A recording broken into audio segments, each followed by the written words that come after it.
सलाम दोस्तों। मिलेनियन जनरेशन्स को तो याद होगा जब फरवरी के महीने में बसंत आती थी तो अंदरून लाहौर की छतों पर रश लग जाता था। ढोल की थाप पर डांस होना, आसमान का पतंगों से भर जाना और बच्चों का पतंगे लूटना।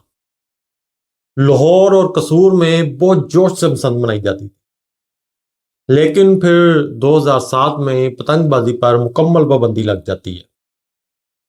जेन जी के लिए ये शायद पहली बसंत है और इनको आज की मेरी ये वीडियो लाजमी देखनी चाहिए, जिसमें हम ये जानेंगे कि बसंत का त्यौहार कब शुरू हुआ, पतंग उड़ाना इसका हिस्सा कब और कैसे बना, फिर इस पर पाबंदी क्यों लगी, और वीडियो के आखिर में हम जानेंगे कि अब 2026 में किन शराइत पर बसंत पर पतंगबाजी की इजाजत दी गई।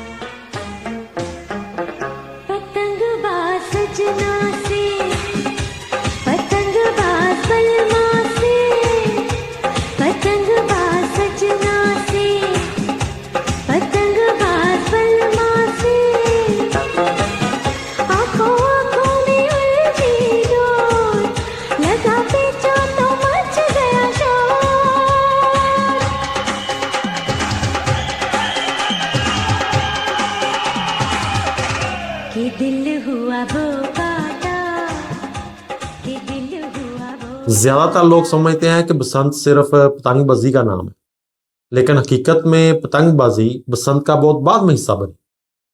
मुगलों की आमद से बहुत पहले, कोई 1,500-2,000 साल पहले, बर्रे सगीर पाको हिंद में जब सर्दियां खत्म होती थीं और बहार की आमद होती थी तो किसान सरसों के पीले फूल देखकर खुशियां मनाते थे। ये बहार के मौसम आने का जश्न होता था, जिसे बसंत पंचमी कहा जाता था। लोग सरसों के फूलों की मुनासबत से पीले रंग के कपड़े पहनकर खुशी मनाते थे। ये त्यौहार खालिस्तान मौसम का त्यौहार था, जिसका मजहब से ज्यादा धरती और फसलों से ताल्लुक था। 12वीं सदी के इख्तिताम पर दिल्ली के मशहूर सूफी बुजुर्ग हजरत निजामुद्दीन औलिया का भांजा हजरत तकीउद्दीन नूह फोत हो गया, जो कि उन्हें बहुत अजीज था। इसके गांव में वो बहुत गमगीन रहने लगे।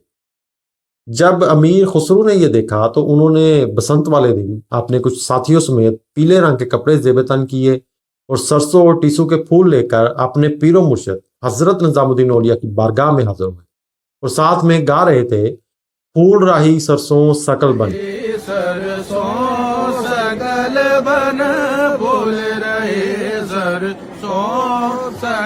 जिसका मतलब है हर तरफ सरसों के फूल खिल रहे हैं।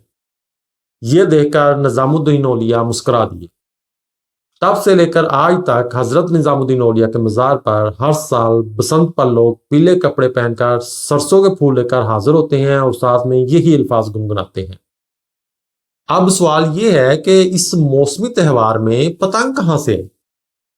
पतंग दरअसल चीन में इजाद हुई थी। वहां से ये शहर रेशम के जरिए ईरान और फिर बरसगीर में पहुंची। मुगल दौर में खासतौर पर बादशाह जहांगीर और शाहजहां के दौर में पतंगबाजी शाही खेल बन गया। मुगल बादशाहों ने इसे वो अरूज दिया कि यह सिर्फ खेल नहीं बल्कि एक फन बन गया। लोग अपनी छतों पर चढ़कर सर्दियों की धूप सेंकते और पतंग उड़ाते। लखनऊ और दिल्ली के बाद जब 19वीं सदी में महाराजा रंजीत सिंह का दौर आया तो लाहौर पतंगबाजी का गढ़ बन गया। तब तक ये अलग खेल था, बसंत का हिस्सा नहीं था। राजा रंजीत सिंह और इसकी बेगम ने बसंत वाले दिन पीले रंग के कपड़े पहनकर पतंगे उड़ाना शुरू कर दी। लोगों ने भी इन्हें फॉलो करना शुरू कर दिया। वक्त गुजरने के साथ पंजाब, खुसूसन लाहौर में बसंत पर पतंगे उड़ाना बसंत का लाजमी हिस्सा बन गया।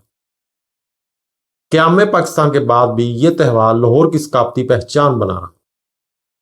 एक ऐसा दिन जब पूरा शहर छत पर होता था, सारी रात पतंगे उड़ाई जाती थी। ढोल या ऊंची आवाज में म्यूजिक बजना, हर तरफ से बो काटा की आवाजें आती थी।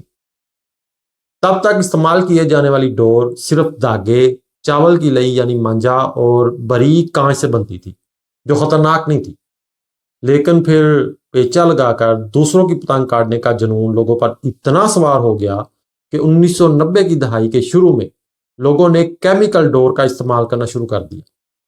कुछ लोगों ने डोर पर दहाती तार, नीले थोते और जर्मनी से इंपोर्टेड खतरनाक केमिकल्स का इस्तेमाल शुरू कर दिया।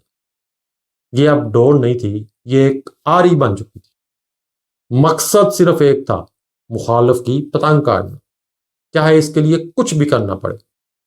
اس دور میں موٹر سائیکل سواروں کے گلے کٹنے کی خبریں آنا شروع ہوئی۔ ایک باریک نظر نہ آنے والی ڈور جو 60 کلومیٹر کی رفتار سے جاتے موٹر سائیکل سوار کے لیے تلوار کا کام کرتی تھی۔ 2000 کی دہائی کے وسط تک لاہور کی سڑکیں خون سے رنگین ہونے لگیں۔ 2004 اور 5 میں ہلاکتوں کی تعداد تشویشناک حد تک بڑھ گئی۔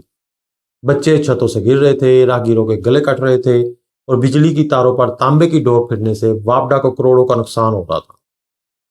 بالآخر سپریم کورٹ آف پاکستان نے ایکشن لیا اور 2005 میں سخت پابندیاں لگا دی۔ لوگ پھر بھی پتنگیں اڑانے سے باز نہیں آتے تھے۔ پولیس نے بہت کریک ڈاؤن بھی کیا لیکن ناکام رہی۔ پھر 2007 میں مکمل طور پر بسنت پر پابندی عائد کر دی گئی اور اس بار بہت سختی سے عمل درآمد بھی کیا۔ وہ لاہور جو کبھی بو کاٹا کے نعروں سے گونجتا تھا خاموش ہو گیا۔ 2006 سے لے کر 2009 کے درمیان درجنوں موات ہوئیں جن کی وجہ صرف اور صرف یہ قاتل ڈور تھی۔ اب تقریباً 19 سال بعد 2026 کا سال لاہوریوں اور خاص کر پتنگ بازوں کے لیے ایک بڑی خوشخبری لایا، کیونکہ حکومت نے 6 سے 8 فروری کو لاہور میں بسنت منانے کی مشروط اجازت دے دی ہے۔ لوگوں میں بسنت منانے کا جوش و جذبہ پہلے سے بھی زیادہ نظر آ رہا ہے۔ موسمی پیشن گوئی کے مطابق بھی 6، 7 اور 8 فروری کو مطلع صاف ہے۔ اندرون لاہور کے گھروں کی چھتیں پہلے سے بک ہو گئی ہیں اور لوگوں کو مزید چھتیں مل بھی نہیں گی۔ لوگ اس بار بسنت منانے کے لیے بہت پرجوش ہیں۔ آئیے آپ دیکھتے ہیں کہ اس بار بسنت منانے کی اجازت کن شرائط پر دی گئی ہے۔ تمام سیلر، ڈیلر، مینوفیکچرر اور کائٹ فلائنگ ایسوسی ایشن کو رجسٹر ہونا ضروری ہے۔ یہ رجسٹریشن 1 سال کی ہوگی اور ہر سال بعد رینیو ہوگی۔ رجسٹر ہونے کے لیے ebiz.punjab.gov.pk کی ویب سائٹ پر جائیں، لنک ڈسکرپشن میں موجود ہے۔ پتنگ کی چوڑائی 35 انچ اور لمبائی 30 انچ سے زیادہ نہ ہو، یعنی 1.5 گٹھی سے بڑی نہ ہو، اور گڈے کی چوڑائی 40 انچ اور لمبائی 34 انچ سے زیادہ نہ ہو، یعنی 1.5 توے سے بڑا نہ ہو۔ پتنگ اور گڈے پر کسی سیاسی شخصیت کی تصویر، اس کا جھنڈا یا نعرہ لگانا منع ہے۔ بات کریں ڈور کی تو یہ کاٹن کی ہونی چاہیے جس کے 9 تار یعنی دھاگے ہوں اور اس پر مانجا بھی سادہ لگا ہو۔ شیشہ یا دھاتی مانجے کی اجازت نہیں ہے۔ اسی طرح صرف پننے کی اجازت ہے، چرخی کی بھی اجازت نہیں ہے، اور ہر پننے کے اوپر ایک خاص QR کوڈ ہوگا جس سے اس کی ویریفیکیشن ہو سکے۔